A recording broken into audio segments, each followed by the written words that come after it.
a second to talk about shrinkage, y'all. Look at this. Shrinkage is so real. I got inches, y'all, but it's all gonna be trimmed away.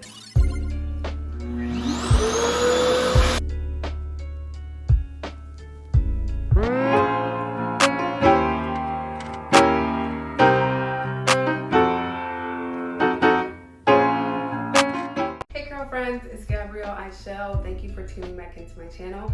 Today's video is going to be a very fun video because I got a new hair tool. I got this heavy Revair for Black Friday and I'm so excited to try it out. So this video is going to be my first impressions of the Revair. I'm so excited to try it out, and if you don't know, the Revair costs $400 freaking dollars. I know that. It took me a while to pull the trigger and actually buy it, but I wanted to make sure that one, when I did, it would be on sale because I wasn't trying to pay the full price. Two, I watched a lot of reviews on the Revair just to see if it worked in general for people with type 4 hair. And three, I just wanted to do it, so I did, and here we are. This package that I got came with a few accessories. I got some alligator clips, a comb, a 360 spray bottle, satin scrunchies, a microfiber towel, and a bag. Came in like a little carrying bag. And then obviously I got the Revair with all of the parts to it. So there's a filter, the actual part that suctions your hair in. And then it also came with a carrying bag for the full Revair. So I'm starting on freshly washed hair. Today I use the Uncle Funky's Maximum Thermal Protection line. So I use the shampoo, the deep conditioner, and here I have the primer, the split end serum, and the 3-in-1 shine booster. I have my hair in 4 sections, but I'm going to further section it because it says you should use 3x3 sections. So I'm going to split each section into either 3 or 4 pieces so that it will be enough to fit in the Revair, because if there's too much hair, it says it will cut off. So we don't want that, and we also don't want it to get tangled, so we want to make sure that we're putting it on the recommended temperature, which is 2. They said to put it on 2 for a couple seconds, test it out, pull your hair out and see where it's at, and if you feel like it needs to have a higher speed or heat setting, I think you can turn it up based on your hair. Everyone's setting is going to be a little bit different based on your hair's characteristics. It says if you have healthier thick hair, you might want to use a higher heat setting, and if you have damaged or thin hair, you want to use a lower heat setting. So I'm just going to make sure that my hair is detangled. Like I said, I already applied the leave-in and my hair is not soaking wet. Damp. I'm going to go ahead and plug this in.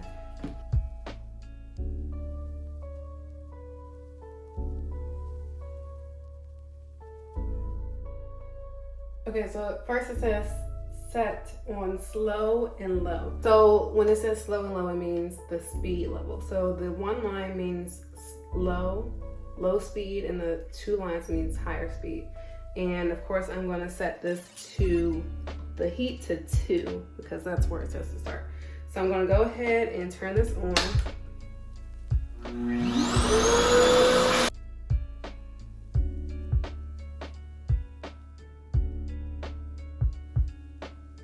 Okay, look at that. I was not really counting, but it said 30 seconds.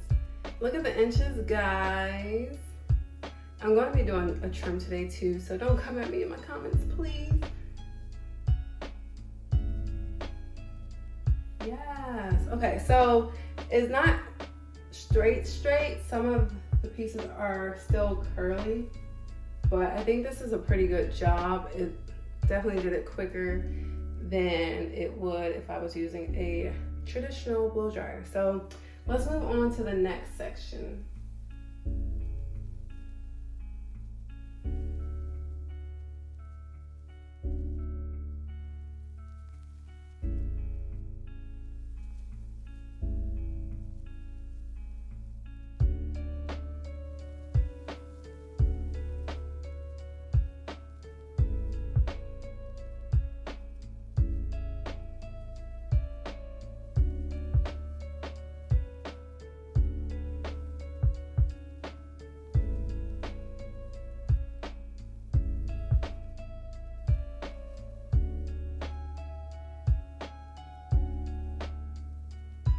So I just finished blow drying my hair, and I must say that I really do like the Revair.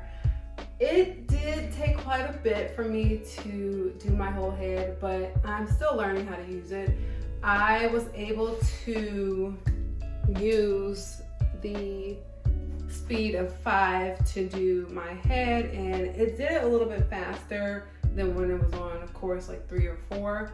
It didn't feel weird going into the wand. So I think, like the instructions said, it was good that I started off low on speed 2 and worked my way up once I felt that it wasn't tugging or tangling up my hair.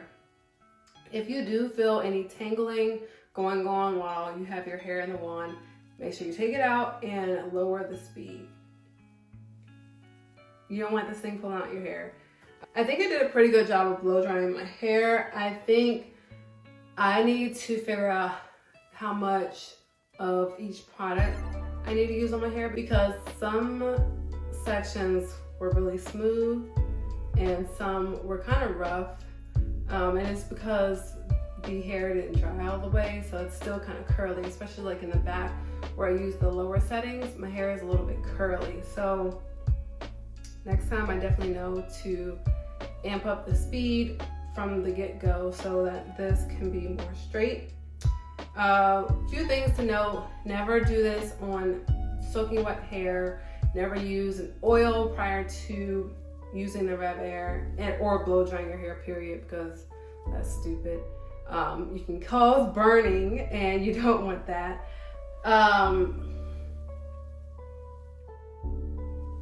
Yeah, and then I think just be patient, because like I said before, this is a new product for me, so I don't really know what I'm doing, but I learn as I go. And I think the next time I use this, it should definitely be a little bit quicker for me to get through my head. Overall, I really did like the Revair, and I would probably give it a 9 out of 10.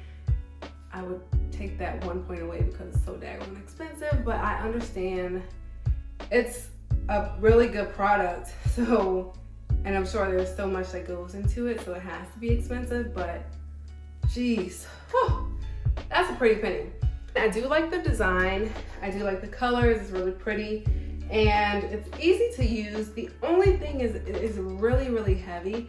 So this base part alone is super, super heavy, and the wand is also very heavy. But I can say that my hands didn't get, my arms didn't get as tired as they normally would if I'm using a regular blow dryer to blow dry my hair. So you just, put it in one spot, you hold your arms there. Sometimes I do this or do this so I can have some support for my arm so it's not hurting that bad. But I think the functionality is good. The design is good. It does what it's supposed to do. My hair is blow dry. And like I said, I think in the future, I will be able to cut down the time that it takes to blow dry the hair. One thing that was superb is you don't lose as much hair. So, when you use a regular blow dryer, you're constantly combing the hair, putting tension on it, and manipulating it a lot. With the Revair, you simply comb, brush your hair to detangle it, and then the wand just sucks your hair in, and there's no constant manipulation of the hair. So I really, really did like that. The heat, it did not get as hot, which was really good, because heat is not really good for our hair if used incorrectly. So why am I using my hands? I use a heat cap, and of course that is good for your hair to allow the deep conditioner to penetrate your strands. But blow dryers and flat irons are not all that great for your hair. Blow dryers are okay, but definitely not flat irons and curling rods because heat damage. So it was really nice that I didn't need a lot of heat for it to blow dry my hair, because I don't know if you guys have ever done the low heat, low speed on a regular blow dryer. It just takes forever. And I ain't got that much time to be sitting here blow drying my hair for 3 hours. So it was cool that I could do a lower heat setting and still get my hair dry in the same or a little bit shorter amount of time. Here there's a chart, and it shows you the type of hair you have and how long is suggested to have your hair in the wand. So if you have straight hair, the average section time is 30 seconds, wavy hair is 45 seconds, curly hair is 60 seconds, and coily / zigzag, which is type 4 hair, 90 seconds. So one thing, I try to keep counting up to like 90, but I forgot to do that midway. So the way to figure out if your hair is dry, or kind of test if your hair is dry, is just to pull the wand halfway out and feel your roots and see if that's dry. And if it is, obviously you can pull it out. If it's not, just put your hair back in the wand again. According to the guide, you should not have your hair in the wand continuously for more than 120 seconds. That's 2 minutes.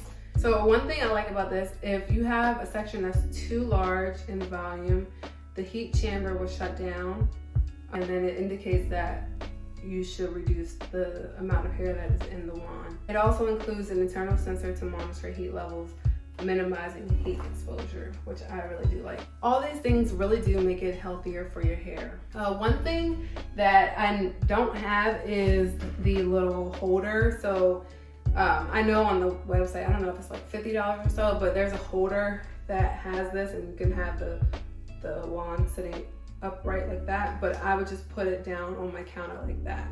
Not a big deal, but I think the holder would help you out a little bit when you go to grab the Revair. I think it would make things a little bit quicker, but that's another $50. And I understand we're already spending a lot of money on this product, so I don't think the wand is that necessary, but it would be nice to have.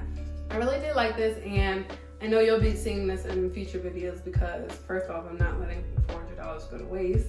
Second off, it will really decrease the time that it takes to blow dry my hair, and it's also healthier than a traditional blow dryer. So that's it for this video. Thank you guys so much for watching. Let me know in the comments below if you've ever heard of Revair, or if you have your own Revair. Let me know if you like it or not. Was it worth the money to you or not? If you enjoyed this video, don't forget to give me a big thumbs up. Also click the subscribe button and the bell there in this little corner down here. They will let you know whenever I post a video. And I really appreciate your support. So leaving your comments and likes, it really lets me know that you enjoy the content that I'm providing, and I will know to keep doing that in the future. So definitely do that. And I will see you guys in the next one. Bye.